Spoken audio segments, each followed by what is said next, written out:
Hello friend, তোমরা সবাই কেমন আছো? আশা করছি সবাই ভালো আছো।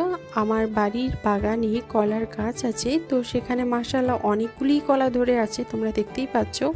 তো ভাবছিলাম কলা দিয়ে কিছু রান্না করব। এখানটায় আছে কাতলা মাছ, তো কাতলা মাছ দিয়ে আমি কলার ঝোল বানাবো আজকে। আর এই গরমে খুবই একটা হেলদি খাবার কলা দিয়ে মাছের ঝোল, তো সেটাই আমি বানাচ্ছি।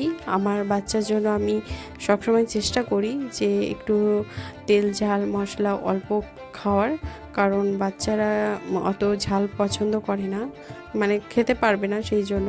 তো যেটুকুই আমি রান্না করি বাচ্চাদের মতোই হিসাবে রান্না করি।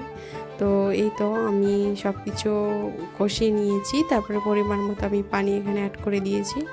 তো এটা আধা ঘন্টার মতো সেদ্ধ হলেই আমার রেডি হয়ে যাবে কলা দিয়ে মাছের ঝোল। তো সুন্দর মতো এটা হয়ে গেছে আমার। আমি এদিকে ভাত বেড়ে দিয়েছি শিয়াদের জন্য, আর এই তো কলা দিয়ে মাছের ঝোলটা আমি দিয়ে দিলাম।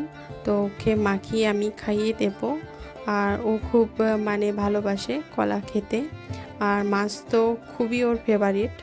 তো কেমন হয়েছে ভিডিওটা অবশ্যই কমেন্ট করে জানিও, আর ভালো লাগলে আমার পাশে থেকো। তো আজকের মতো এখানেই শেষ করছি, নেক্সট ভিডিওতে আবার দেখা হবে। টাটা।